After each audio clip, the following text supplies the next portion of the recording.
শেষ পর্যন্ত আর ফেরা হলো না। হাসপাতাল থেকেই চিরনিদ্রায় সময়ের দাপুটে নেতা, আলোচিত সমালোচিত সাবেক প্রধানমন্ত্রী শুক্রবার হার্ট অ্যাটাকে তার মৃত্যু হয় বলে জানা গেছে। আওয়ামী লীগের কোনো বাচ্চারা থাকলে জবাব হাজির করো, আমি শেখ হাসিনার ভিডিও ফেস দেখতে চাই। তোমরা নাই, তোমার নেত্রী, তোমার মা হারিয়ে গিয়েছে, চিরদিনের জন্য হারিয়ে গিয়েছে, আর কোনোদিন তোমার মা। দর্শক শ্রোতা, শেষ পর্যন্ত হার্ট অ্যাটাকে নাকি মারা গিয়েছেন শেখ হাসিনা। দর্শক শ্রোতা, এই পবিত্র মাহে রমজানেই নাকি তার মৃত্যু। আসলে ঘটনাটা কি, এবং ঘটনাটা কিন্তু আজকে সম্পূর্ণ ভিডিও দেখলেই আপনারা বুঝতে পারবেন আসলে কতটা সত্য এবং কতটা মিথ্যা হতে পারে, এবং বিভিন্ন গণমাধ্যমে যেই তথ্য জানালেন অবশেষে। দর্শক শ্রোতা, আজকের ভিডিওটি খুব ইম্পর্টেন্ট, তো কথা না বলে চলুন আমরা ভিডিও মূল আলোচনা চলে যাই। ভিডিও মূল আলোচনা চলে যাওয়ার আগে আপনার কাছে আমার ছোট করে একটু অনুরোধ, আপনি প্রত্যেক মুহূর্তের আপডেট পেতে অবশ্যই চ্যানেলটি সাবস্ক্রাইব করে দিবেন এবং পাশে থাকা বেল আইকনটি ক্লিক করে দিবেন, তাহলে প্রত্যেক মুহূর্তের আপডেটগুলো সবার আগে পৌঁছবে আপনার কাছে। তো সে কথা না বলে চলুন আসলে ঘটনাটি তাহলে বিস্তারিত দেখে আসি। বাংলাদেশ সহ দেশ বিদেশে এখন এই গুঞ্জন চলছে, শেখ হাসিনা তাহলে কোথায় গিয়েছে। যেই শেখ হাসিনা বাংলাদেশে চট করে চলে আসবে, যেই শেখ হাসিনা বাংলাদেশে সারাদিন নৈরাজ্য সৃষ্টির জন্য অবদান রেখে চলেছেন, সকাল সন্ধ্যা এদেশের মানুষের মধ্যে অনৈক্য তৈরি করে চলেছেন, ছাত্রলীগ, যুবলীগ, আওয়ামী লীগের নেতাকর্মীদেরকে মাহে রমজানের মধ্যেও গভীর রাতে তাহাজ্জুদে রক্তে কিংবা ইফতারের পরপর দু চারজনকে মাস্ক পরে মিছিল করাচ্ছেন, তিনি আবার কিসের ভয়ে, কোন ভয়ে ভারতে লুকিয়ে থেকে অবস্থান অনিশ্চিত করছেন এবং তিনি এখন পালিয়ে বেড়াচ্ছেন? তিনি কি আদতে ভারতে আছেন, নাকি ভারত থেকে পালিয়ে ভিন্ন কোনো দেশে গিয়েছেন, না ভারতের মধ্যেই দিল্লিতে ছিলেন, সেই দিল্লি থেকে এখন ভিন্ন কোনো জায়গায় অবস্থান করছেন? এ এখন বাংলাদেশের মানুষের দৈনিক আলোচনার একটি বস্তুতে পরিণত হয়েছে। বিশেষ করে গতকালকের এই আলোচনাটি নতুন করে সামনে এসেছে, শেখ হাসিনা এখন আর ভারতে নেই, সে পালিয়েছে। কেউ কেউ বলছেন শেখ হাসিনা এখন আর দিল্লিতে নেই, দিল্লি থেকে পালিয়েছে। পালানো যার স্বভাব, যে জন্মগতভাবেই পালানো পছন্দ করে, কখনো বোরকা পরে পালায়, কখনো বোরকা পরে প্রবেশ করে, কখনো আবার এই বাংলাদেশ থেকে নিজে হেলিকপ্টারে পালিয়ে যায়, আবার এখন তিনি পার্শ্ববর্তী দেশ যেখানে নিরাপদ নিজেকে মনে করেছেন, যেখানে বসে ষড়যন্ত্র সকল বীজ বপন করে চলেছেন, তিনি সেখান থেকেও পালিয়ে যাচ্ছেন, পালিয়ে বেড়াচ্ছেন। তার মৃত্যুর আগ পর্যন্ত কি পালানোটাই তার জীবনের একটি সর্বশেষ ইচ্ছা হিসেবে পূরণ করবেন মহান রব? আমার কাছে সেটাই এখন প্রশ্নবিদ্ধ হচ্ছে। আমরা এও শুনেছি দিল্লি থেকে পালিয়ে কলকাতায় এসেছেন এবং কলকাতার দুটি জায়গায় নাকি তাকে এখন পর্যন্ত শনাক্ত করা গিয়েছে, সেটা হচ্ছে সল্ট লেক আর নিউ টাউন এলাকা। আবার আমরা বিভিন্ন টিভি চ্যানেল এবং বিভিন্ন জায়গার রিপোর্টে দেখেছি তিনি ভারত থেকেই পালিয়ে ভিন্ন কোনো একটি দেশে ইতিমধ্যে চলে গিয়েছেন।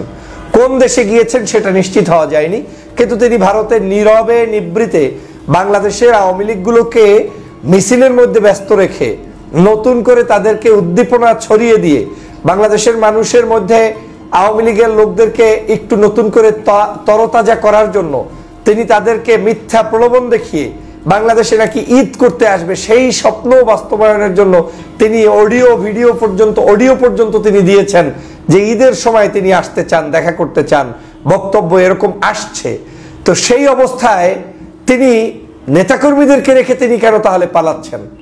এই শেখ হাসিনা ভালো করেই জানে এই বাংলাদেশে তিনি আসতে পারবেন না। এই শেখ হাসিনা ভালো করেই জানে পার্শ্ববর্তী দেশেও তিনি নিরাপদ নয়, কারণ এমন পরিমাণ অপকর্ম করেছে যেই নেতৃত্বে এই অঞ্চলের কোনো জায়গায় কেউ নিরাপদে থাকতে দিবে না। সে কারণেই তিনি এখন নিজের লাগেজ ব্যাগেজ গুছাচ্ছে, একটি ধোঁয়াশার মধ্যে রেখেছে পার্শ্ববর্তী দেশ।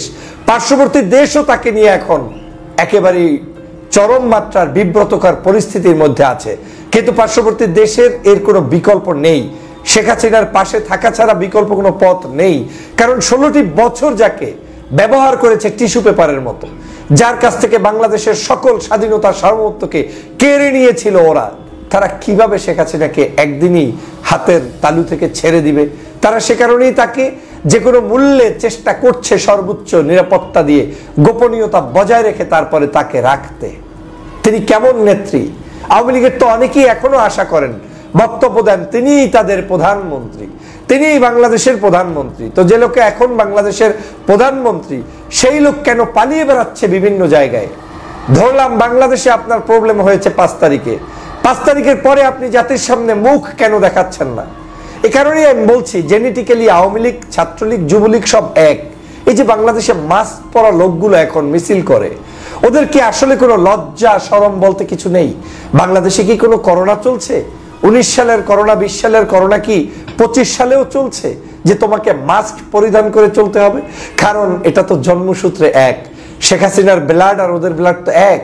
শেখ হাসিনাও তো ওই একই অবস্থায়, স্কার্ফ পরে, মাস্ক পরে, গোপনীয়তা রক্ষা করে পালিয়ে পালিয়ে বেড়াচ্ছে, এখান থেকে সেখান, সেখান থেকে এখান। তার কোনো অস্তিত্ব এখন নেই, কেউ খুঁজে পাচ্ছে না লোকটা কি অসুস্থ, বেঁচে আছে না কোথায় আছে। আওয়ামী লীগ একই অবস্থা, আজকে সারা বাংলাদেশে তাদের জন্য অপেক্ষা করছে।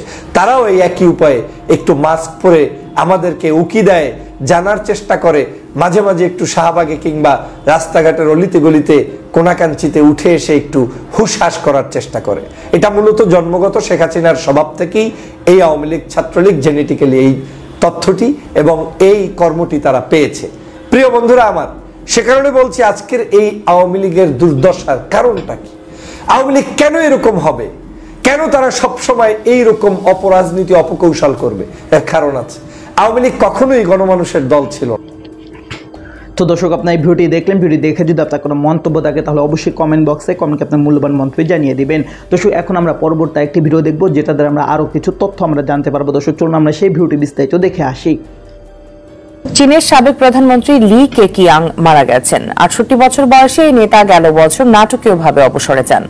চীনের রাষ্ট্রীয় সংবাদ মাধ্যম সিসিটিভিতে বলা হয়, বৃহস্পতিবার হৃদরোগে আক্রান্ত হন তিনি। পরে সাংহাইয়ের হাসপাতালে মধ্যরাতে মারা যান। কেকিয়াং একজন প্রসিদ্ধ অর্থনীতিবিদ ছিলেন। চীনের অর্থনীতির বিকাশে তার বিশেষ অবদান রয়েছে।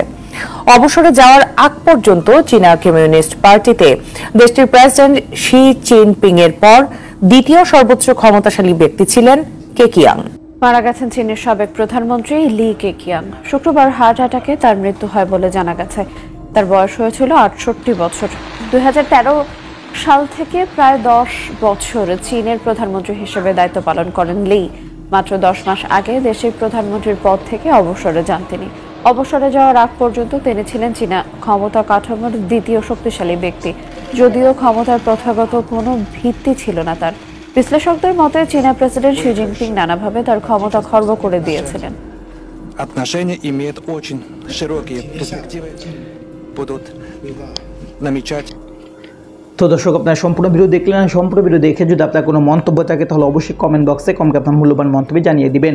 দর্শক, কথা বলতে বলতে আমরা ভিডিও শেষ পর চলে এসেছি। ভিডিও শেষ করে আপনার কাছে আবার অনুরোধ করছি, আপনার প্রত্যেক মুহূর্তের আপডেট পেতে অবশ্যই চ্যানেলটি সাবস্ক্রাইব করে দিবেন এবং পাশে থাকা বেল আইকনটি ক্লিক করে দিবেন। তাহলে প্রত্যেক মুহূর্তের আপডেটগুলো সবার আগে পৌঁছবে আপনার কাছে। দর্শক, বিশেষ কিছু ভালো থাকবেন, সুস্থ থাকবেন। আল্লাহ হাফেজ।